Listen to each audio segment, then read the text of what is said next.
Honorable Senators of the most serene Republic, we stand at a crossroads. The crusade of Varna against the Ottomans has failed miserably, leaving behind a weakened Christendom with little appetite to fight the Turks again. For years, the hostility of the Ottoman Empire has strangled our trade. Already we've lost Thessalonica to them 14 years ago, a city we rightfully received from the Byzantine Empire in 1423.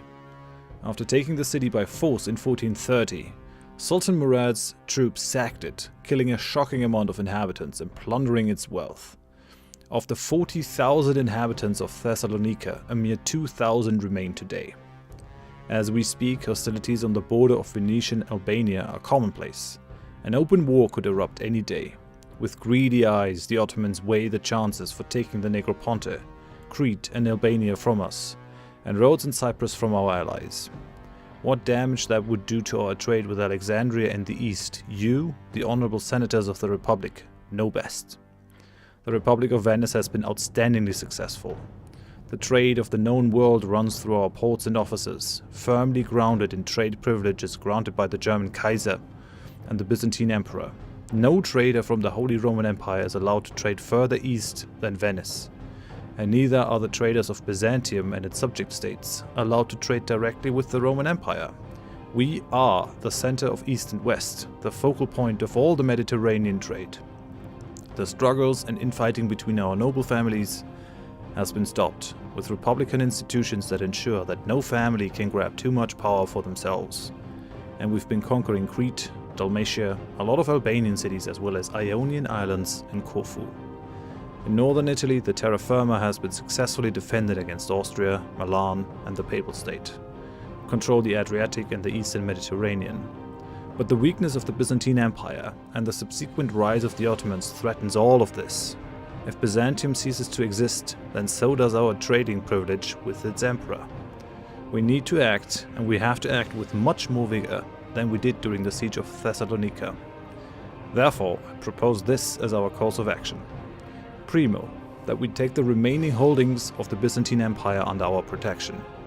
They are too weak to protect themselves, and with the failure of the recent crusade, I doubt that many would come to their aid were the Ottomans to assault Constantinople.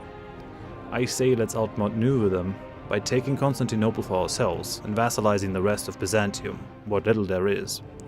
Secundo, that we raise enough galleys and levies to push the Ottomans back significantly, forcing them to return the lands they stole from our subject, the Byzantines. No one could deny that they have a claim to it, and thus we profit from that claim. To this end, we should try to get the support either from the Kaiser or the French king, as well as the Polish king, if the Polish nobles ever manage to decide who to put on their throne. The Kingdom of Hungary might be persuaded to help as well as the rivals of the Ottomans in Asia Minor. Once we've accomplished this, defending our gains will be just a matter of preventing any future Ottoman armies to cross the Dardanelles, which our galleys can easily do. Executing this plan will propel us into a magnificent position, which will allow us to either expand the terra firma in Italy by bringing more of the Adriatic coast under our control, trying to wrest control of the Black Sea trade from the Genoese merchants, or if we want to be really bold, to contemplate the conquest of Alexandria and the provinces of the Nile Delta. Imagine the profits resulting from controlling the trade flowing from Arabia, Persia and India into Europe. So this is my plan, honorable senators of the Republic. Will you support me? Or are you content with what you have and the prospect of an ever-dwindling republic in the face of the Ottoman threat? Glory and riches, or complacency and insignificance? That is the choice you have to make. Choose wisely.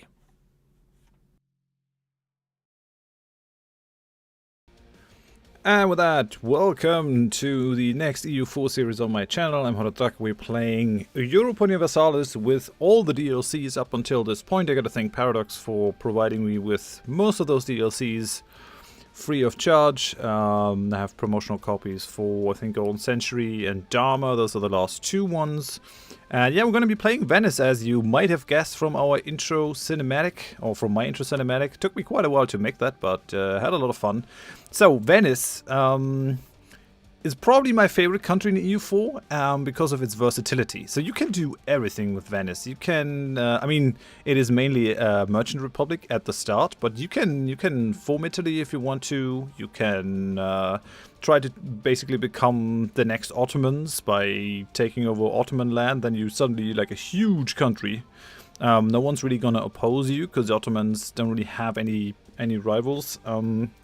You can also try to take over Alexandria and the Nile Delta and push towards India, go for like maybe a big colonial empire in the Far East. The only thing that is pretty difficult to do as Venice is to push west.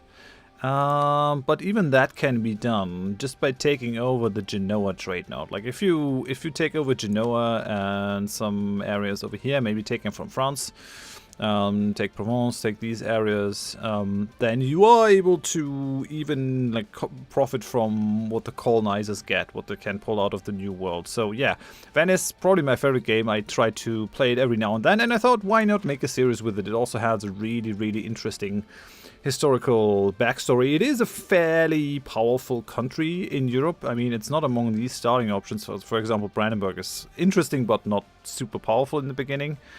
Venice is very, very rich. We control a lot of the trade that is coming from the east. Like we have an end node, so trade nodes. Actually, we don't see the trade flowing, but yeah. You have 4 end nodes. You have Genoa, you have Venice, you have the English Channel. Do we only have 3 end nodes? I think it's only 3 end nodes. Okay, so yeah, no, Genoa, Venice, and the English Channel are the 3 end nodes where the trade flows to and actually stops, I'm pretty sure. Although Sevilla might be an end node. Not 100% sure, but we have our own end node over here in Venice, so no one's going to be able to pull any more trade out of there. And if we control a lot of it and we funnel a lot into there, then we're just going to be filthy, filthy rich, which is what happened historically with Venice. They kind of lost all their importance once the big colonies in the Americas happened to like the northern states. So England and Holland managed to outmuscle them in terms of trade, and then the Portuguese basically took away all their spice trade and all that they had. So in the end, they were mainly reduced to their own domestic production of glass and agrarian products that they built on the terra firma. Okay, so let's talk about the options for this playthrough. We're gonna play on hard. Normally, I used to play on very hard. All my games, but as you see, it gives the AI land force limit modifier plus 50%, naval force limit modifier plus 50%, and I do have the feeling like every AI gets this. I really have the feeling it does not do good things for the performance, and it is a bit unsatisfying to like play a whole game. Like with the Netherlands, with the last EU4 series, we did really well, I think, and still we didn't really manage to outpower the AI. You'll probably remember if you watched that series, that last war against England, who had Spain under a personal union and therefore was controlling huge swaths of the Americas as well. We were technically stronger, but due to the AI bonuses, we were actually not able to ever land a decisive blow, and we just went out of the game not really being able to do anything decisive. So we're gonna turn it down to hard. On hard, the AI is still gonna be as tough as it possibly can be, as clever as it can be, and more aggressive towards us, but they only have a tiny amount of bonuses, so they get a little bit less unrest, a little bit less interest per annum, they get more manpower recovery speed, so yeah, you can't really bleed them out with this, which is okay for me. They have a little less war exhaustion, and the aggressive expansion, if they take land, the other countries will not become as upset by it than if I do it. And here we have a hard modifier for each territory over the maximum amount of states. It's yearly corruption 0.2. That is okay for me. And we're also going to go historical lucky nations. So this is supposed to simulate the rise of historical great powers. If we go historical, these will be given to France, to Poland. It's a bit of a double-edged sword. You could say that those nations that became great already are kind of powerful nations that don't necessarily need an additional buff. I still find it interesting to do this just because you get a bit more of a historical outcome with this, and it's not too bad. Like, yeah, it gives them more manpower recovery speed and boosts them in various ways, but it's not prohibitively difficult to fight against them, even if they have the historical Lucky Nations buff. Everything else is pretty much as I used to play it. I do not have any limits on idea groups. I just find it silly, so we can pick any idea groups. Normally you have to, if you have picked diplomatic idea, you can't just pick like another diplomatic idea. You have to pick either an administrative or military idea. I think that's nonsense, so I just turn it off. But yeah, that's about it. So this is our setup, and I like that. Our Venetian ideas, we start with global trade power plus 10% and more national sailors, and basically all our ideas are geared towards trading and having a better navy, almost exclusively. If we finish all our ideas, we get a plus 25% galley combat ability. That's what the Venetians were kind of known for, their galleys. And that's going to be our ship of choice to project our power across the Mediterranean. We're going to be able to build them cheaper over here. If we get the first idea, Venetian Arsenal, we get 20% off our galley cost and plus 25% naval force limit modifier, so we can field more of them. We have the printing industry with 1 diplomat. We have the Stato de Mar, which gives us 10% efficiency. Trade efficiency, which is pretty good. That's going to give us a lot more money. We have foreign spy detection. That's nice. We have the naval conscription, so paying less for our navy, and we're paying less sailors for our navies too. Also very, very nice. We have defend the law, reducing our stability cost modifier. The cost to justify trade conflict, meh. Haven't really used that all that much. And then we have the reduction of land attrition and naval attrition. That's actually pretty nice. That can come in quite handy if you have like big armies and stuff. And at the point where you get that, it is sort of becoming a thing that you can reasonably use. Now we are a merchant republic. Can we see that over here? No. Technology group, kingdom rank. Nope. Okay. Well, I guess we'll. Oh, there it is. Serene Republic. So.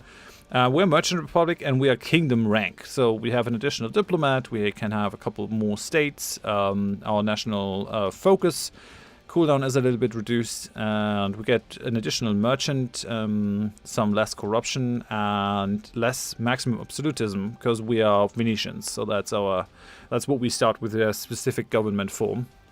What we cannot do, like we're a Merchant Republic, we have 10 provinces, we have 150 development, so just as a thing, that France is about 3.5 times as strong as us. Austria is about as strong as we are, but they are emperor and we are not. And they also have a couple of really good provinces, but we're much stronger than Bavaria, for example. We're 3 times stronger than Bavaria. We're just a little bit weaker than Poland, a little bit weaker than Hungary. Aragon is stronger. These guys are stronger. We're stronger than Portugal, though. So that kind of gives you an idea. We are definitely a great power in this time, with the potential to become even stronger if we want to. Now, we have 10 provinces. A Merchant Republic can only have a maximum of 20 before they run into penalties. Gonna lose our Republican tradition if our land becomes too big. We can still switch to another Republic form, but I try to actually keep this Republic. It will tell us that over here as well. So we have, like, we select from the rulers. We can build trade posts to boost our trade in a trade node other than our home trade node by 10 in a province. That is actually pretty nifty.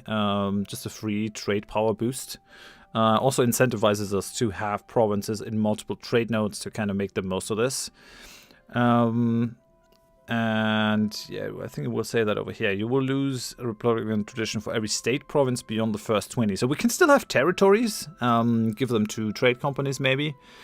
But we probably only want to have a very select few high development provinces in key areas around the Mediterranean with a lot of trade power. Estuaries and centers of trade is what we prefer. And then we can invite 1 province minus to our trade league. This gives them a defensive pact with us, and we get their trade power, and then the production in their provinces will also get boosted because they are part of a trade league with trading Merchant Republic in there. We do not have the estates that normal countries get. Instead, we have 3 factions. We have the burghers, We have the nobles and we have the merchants. No, that's wrong. The guilds, the merchants, and the nobles. And depending on who's in power, we get different bonuses. Anything else that I need to know? Yeah, we need to keep our Republican tradition fairly high.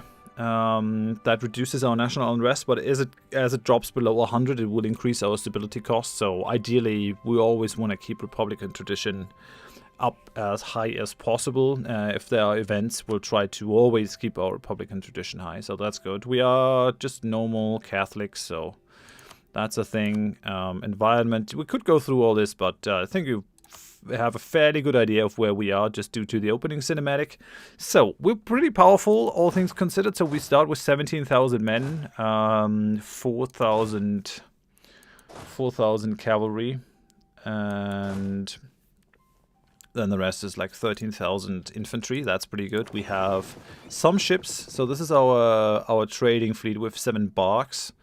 That's nice. We have 4 galleys and 12 transport ships. So our transport ships are not quite enough to transport all our army, but we have 150 bucks, so we can probably deal with this.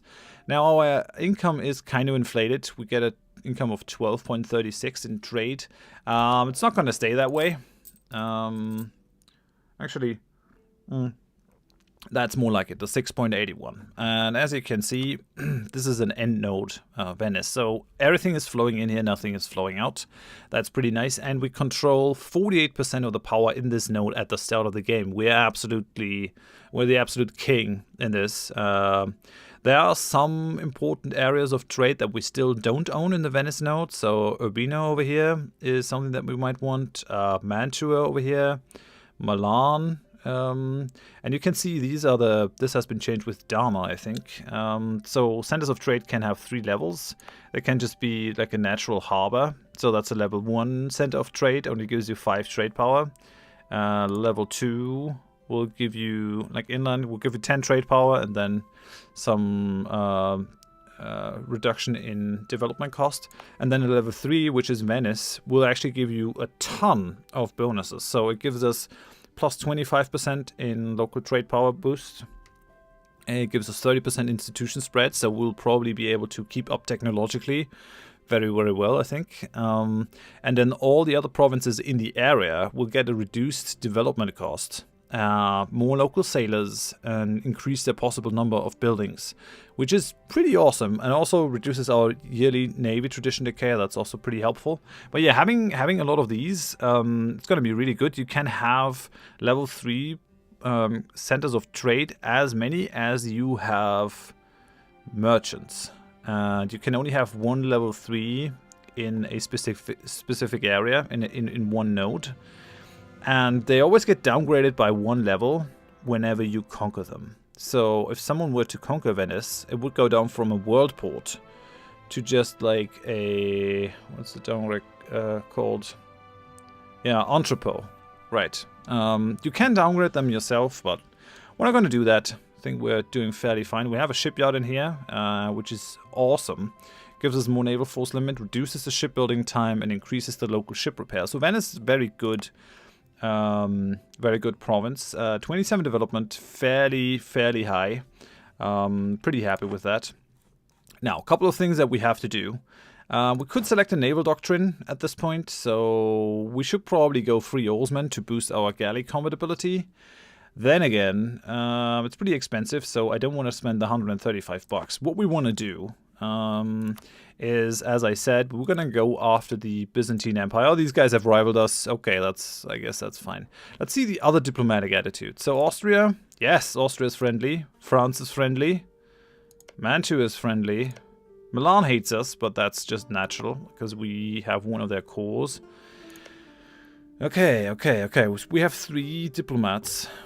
What we want to do is Ragusa over here is guaranteed by the Ottomans. So Ragusa, this is like the second trade node that is like ahead of ours, the Ragusan trade node over here. We do want to be like the biggest, we want to be the head honcho in here, but we do have a center or natural harbor in Durazzo, and we can upgrade these by just spending money. So if we have 200 bucks, we can boost this to level 2, and then later maybe even to a level 3 if we get 1,000 additional bucks. it's not that much of a problem. Now, it used to be that the perfect opening for Venice was to take over Ragusa way earlier in the versions, and I did that, but now they start guaranteed by the Ottomans. So, I'm really not too interested in taking them over now. So what we're going to do is we're going to offer them, we're going to invite them to our trade league. They're going to say yes, and thereby we get a bunch of trade power from them. This is gonna be absolutely great. It gives us plus 20% ship power, or gives them 20% ship power. We also get a modifier for produce goods, so that is gonna make our trade node more valuable. Yeah, well, we're gonna send that out. I also really want Mantua in this thing, so must wait a day until we can send another offer. Oh, come on, really? Okay, we'll just unpause. Okay, so these guys entered into our trade league.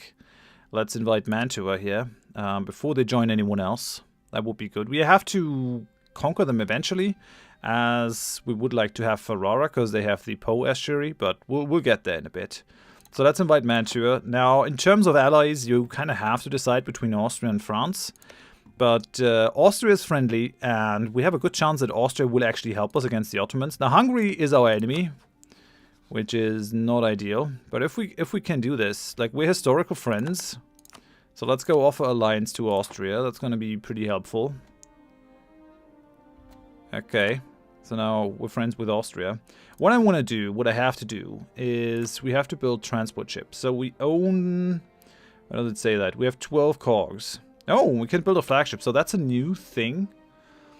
I have not played around with that at all. The pride of the Navy, our flagship, should be designed with the foremost needs of the nation in mind, whether they be protecting our maritime trade, dominating the seas and naval battles, orchestrating invasions between land masses. We will lose prestige if our flagship is sunk or captured.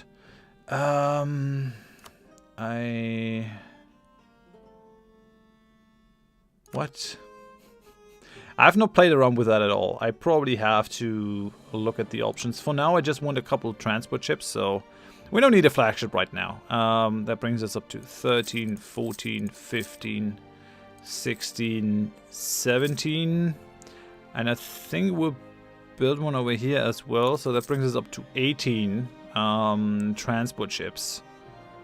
So we're building 6. Do we need any more? I doubt it. But we could probably go up to 20. Do you want to go up to 20? I can build one extra over here because Venice is pretty quick. I think I might. So we'll go up to 20. So we'll have 20 transports. Actually, we'll build one in Crete instead of Durazzo. Okay, so we spent a lot of our money. Here.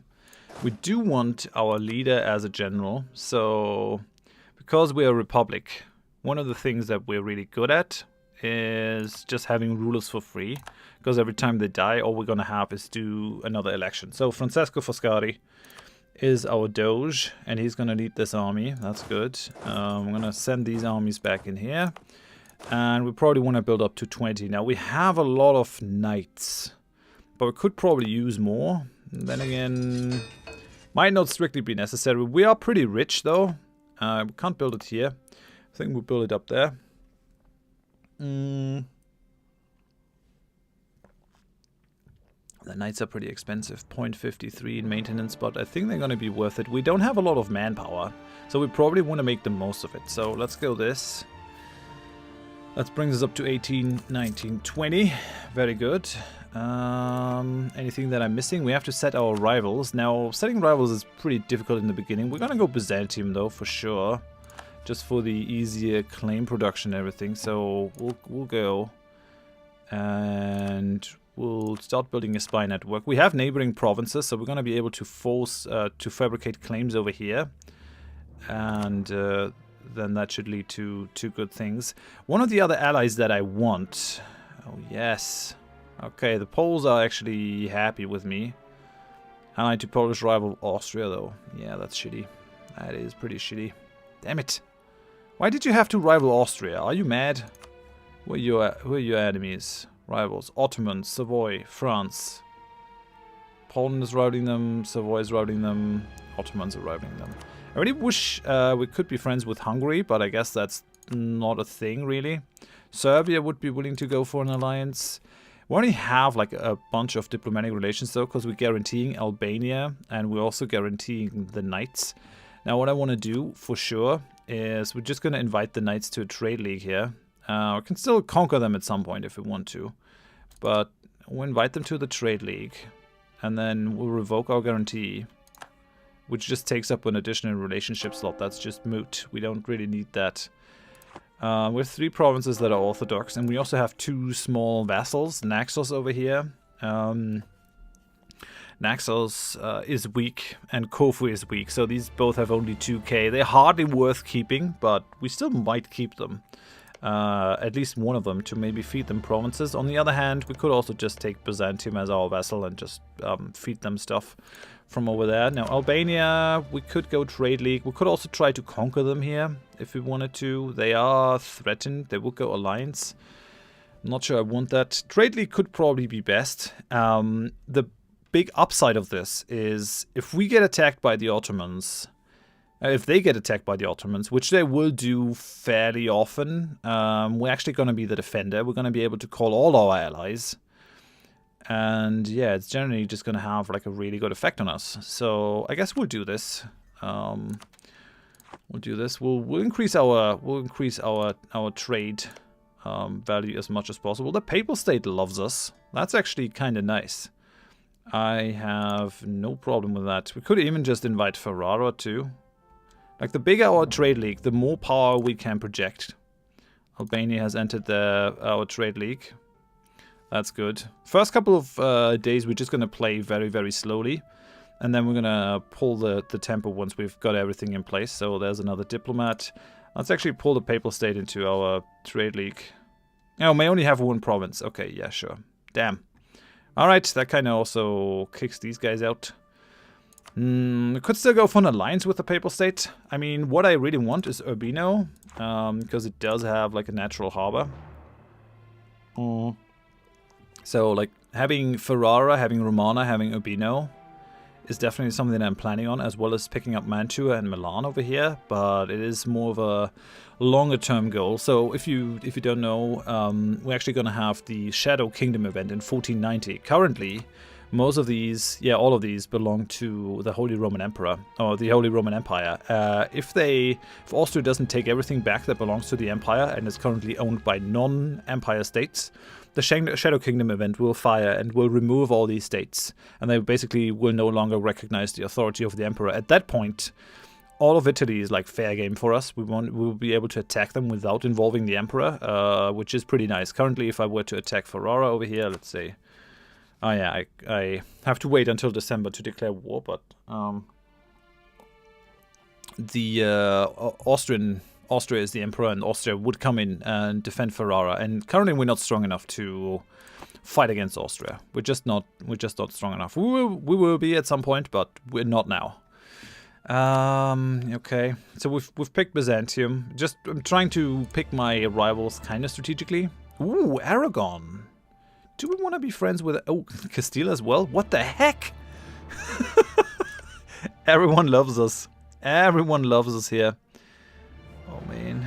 So, what is it with you? You hate Castile, I guess. And you hate England. And you hate Aragon. Now, do I want to... I could still pick up an alliance with France, too. But if they go to war against Austria, I kind of don't want to lose the trust with them. And since Austria has like set France as their rival, so it's going to be pretty difficult to stay out of those wars. Eventually, we want to switch from Austria to France as an ally. Maybe Castile could actually be helpful. But then again, Aragon like has those... Yeah, actually, having Castile as our ally would allow us to go after Naples. Naples has a bunch of provinces in the south of Italy. Over here, those 4 provinces, they are not inside the HRE, but they could definitely be something that we can take. So we could probably pull in Spain or Castile to fight Aragon without and promise them land, give them some Aragonese land, and we'll take some Neapolitan land. That could actually be something that we do. And we could also take this and like kind of build up power in the Genoa node. So Genoa is the other end node. If we control both of them, we're gonna be pretty strong, I think. Okay, so that's interesting. Yeah, I think we're actually gonna try to make friends with Castile. And there's still a chance that they are gonna come in against the Ottomans, so that's gonna be pretty helpful. So now we have two big friends, I hope. Yes. So we have the Emperor and we have Castile as our friends now. Makes me pretty happy. And let me just check the attitudes. So still busy building up our spy network against the Byzantines. That is going to be something that we want to do. Now we want to invite more people into our trade league. Do we want to invite Augsburg? They don't like us all that much. Hard neutral attitude. Hard neutral attitude. We should probably improve with them. Nuremberg, maybe. These guys were historically a very big partner of the Venetians. There was actually like a Venetian contingent of traders in Nuremberg. So that's something. No. Well, kind of not interested in joining the trade league. Lucca is interested in joining. Okay, that sounds not like a bad idea at all. So hello, join me. Yeah, I entered into the trade league. Very nice. Siena. Let's pull also Siena in. Hello. We're going to have a very big trade league. We might be embroiled in additional wars from this. These guys can't join. These guys could join. No, they're not independent, so they're vassal under Savoy. It's not going to happen, I guess. Salzburg? Is Salzburg going to join? No, we'll have to do... Oh, size of trade league, 7. They're now at minus 20 for this. Alright then. Do I need anyone else? Cyprus, I don't really want in the trade league. Okay, that's fine though. So we should also have some power in Genoa now. As soon as the month takes over, because we have a couple of people in there that are giving us their trade. That's interesting. We are probably, yeah, we're way above the relationship limit though. So we gotta pull back our guarantee from Albania. Hello guys. You know how we guaranteed your independence? We kind of decided differently. I think you actually can be conquered, I guess. Okay, just a couple more days. We'll be able to do this. We'll revoke the guarantee here. Because if we're over the diplomatic power, we're actually gonna pay just additional diplo points for this, which I don't really want. What else do we want? We have guaranteeing Albania. Yeah, so we'll revoke that guarantee. That brings us down to being 1 over. And I think that could just be done by annexing our vassals over here. Corfu and Naxos. We probably have to time it in a way that we annex them both at the same time, so that they vanish. But they're taking up valuable relationship slots. I still think it's worth it to have Austria and Castile in our alliance, because that will surely deter the Ottomans from attacking us, I think. I mean, they're guaranteeing Ragusa, but it is only a defensive thing with the trade league. So all league members join in defensive war. Each member agrees to transfer trade power to its leader. We have quite a bit of trade power now. We have 14% over here, so we've got 2%. We have 54% over here. And we should also have like a certain amount. That's France, Provence, Florence, Lucca, Savoy, Genoa, Aragon. Okay, so we still don't have any power in here, I don't think. Kind of should, because Lucca is in our trade league. But at least they're not in the trade league of Genoa. It's always annoying when that happens, and they manage to pick them up. As it stands now, we have areas for expansion. So we'll take Constantinople, we'll try to vassalize them and take their capital, which is, I think, not quite possible in terms of what we have to pay in war score for them. We'll try to take one or the other. We could also try to take Athens. That might also be one of our goals here. Cyprus joined the Genoan Trade League, so that's pretty shitty. Because now, if we want to take Cyprus, They're not only guaranteed by the Mamluks, but they're also allied with Genoa, and that's going to make it very difficult for us to expand. And it is one of our goals. So here, conquer Cyprus. If we complete this, monopolize the Adriatic trade, then we'll get a permanent claim on Cyprus. And this will give us 15% trade efficiency for 10 years and allow us to basically fabricate claims on the Mamluks. So I want to do that, but first and foremost, we have to deal with the Ottomans, because the Ottomans are just the big bad boy in the room. If we don't manage to keep down the expansion and the strength of the Ottomans, we're gonna be super screwed. So that's the #1 goal. We're gonna send these barks under the command of an admiral, I'd say. Hello, Pasquale Morosini. Yeah, sure. Ooh, nice. Good admiral. I'm going to protect trade, and we're going to do it in the Ragusa trade node, so maybe we can actually fulfill this mission. So for this, we need to have 25% in Dubrovnik and 50% in the Gulf of Venice. So this is the Dubrovnik thing. It's actually using the modern name of Ragusa. Not sure why, but okay. It just takes the name from Dubrovnik here. Okay, how much did we get? How much trade power? So we're up to 17%. We're not quite there, but we could get there if we just build a couple more trading ships to influence that trade. It's going to take a while for all the ships to be built. Oldenburg has joined a trade league led by Genoa. We could still try to become friends with these guys up here. It's not impossible that if we improve our relations with them, that they're going to be willing to do certain things. Who are your enemies? Okay, so Poland is your enemy. If I rival you, Poland might become my friend. Now, let's actually make that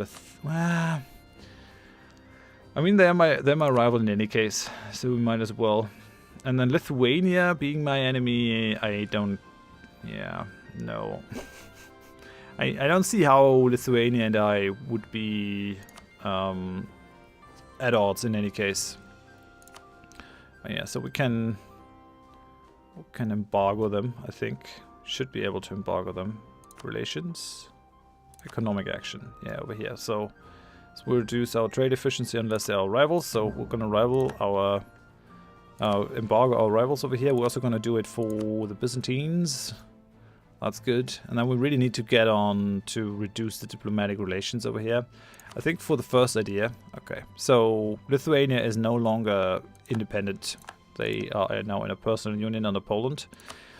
I really need Poland as my ally long term, so I might just commit a diplomat to make them happy. Now, enemy of enemy will start to tick up. I think we could still do it. Especially because Austria doesn't hate them. So I think we'll just commit to this long term, trying to make Poland happy. Poland is not to be underestimated, especially once they have the personal union over Lithuania. So I'm not sure why these guys up there in the north are joining the trade league of Genoa, but that's fine. Hey, we could ally Genoa if we wanted to. Is that something that we want to do? With Mantua, kind of supposed to be bitter rivals, but oh yeah, I could rival Milan. That is probably something that I can do. I mean, Milan hates us. They absolutely hate us. Who hates Milan is the question. That's often what I pick my guys for. Switzerland, Genoa, Mantua are the enemies. So not big guys, but being allied with Genoa is gonna give us the Genoese navy. That could be incredibly helpful if we're trying to fight any sort of substantial war.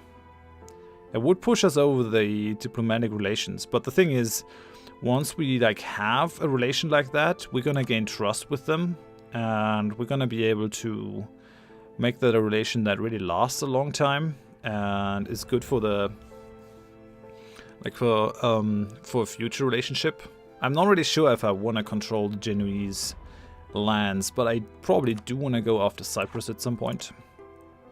So that alliance would break unless they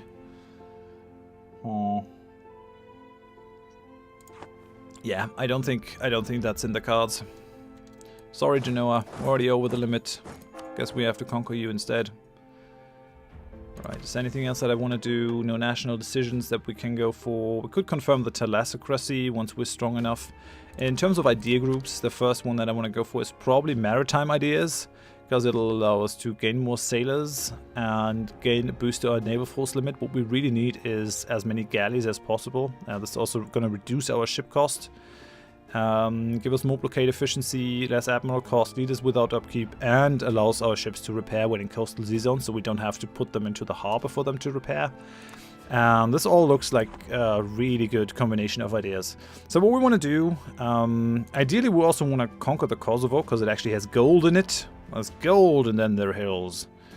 Yeah, it looks like it's actually going to happen. Since we're going to be at war with Byzantium, might not be a bad idea to... Yeah. I mean, Albania is allied with the Knights in Hungary. I would have to take Zeta and Kosovo. I could alternatively also just vassalize Serbia. Like separate piece them and vassalize them. That's actually something that I could do. Where are your friends? Bosnia and Byzantium. So Bosnia is also in this. God damn it. Independence guaranteed by Hungary. I could, if I wanted to be really, really crazy, what I could do is, by attacking Byzantium, it's actually surprising that Byzantium managed to pick up Serbia in this. I mean, it's probably the only one who's really going to ally with them. But I could attack Byzantium. Serbia is not gonna be a co-belligerent though, unless I make them a co-belligerent, which I could. If I make them a co-belligerent, they're gonna be able to call in their own allies, which means Bosnia is gonna get called in. So I could vassalize Bosnia and Serbia, and just wait until the aggressive expansion dies down and everything. But I could basically control all of the Balkans over here and take Constantinople, and that would neutralize a lot of the power of the Ottomans, because they're going to be able to pick up the Serbians and the Bosnians pretty easily, even though they are guaranteed by the Hungarians. And like the first stage of every Venice game for me is always about containing the Ottomans as much as possible, fighting them as often as possible, pushing up their war exhaustion so they have rebellions in all their space. We could try to maybe get an alliance with Karaman over here, or Kandar up there, just because they are the enemies. Sadly, the Ottomans are allied with the Ottomans. Sometimes they are enemies with Ekkoyunlu, they're rivals. That might be a thing. The Mamluks don't like us, so even though they hate the Ottomans. I mean, the Ottomans haven't really rivaled us. They just want all our colonies. They want Negroponte, Crete, and Durazzo, and my subjects' provinces. But other than that, I guess we're fine. Well, yeah, so I think I'm going to end it. I'm going to end this episode. I'm sorry not much happened this episode. Apologize for that. But next episode, things are going to kick off. This is just a setup for the game. I hope I kind of made clear what my game plan is. So we're going to take down the Ottomans. We're going to try to control all this. We can't grow too big on our own, because we can only hold 20 provinces as proper states. So we're probably going to try to concentrate mainly on like the Italian node, or the Venice node, and then strategic places like Cyprus, like the Nile Delta, and then something that allows us to push further east into India. I hope you are interested in the series. I hope you join me for the next episode. Really appreciate it if you would leave a like so the series can show up in search results and everything. And yeah, thank you very much for watching. I'm really looking forward to this. Bye bye.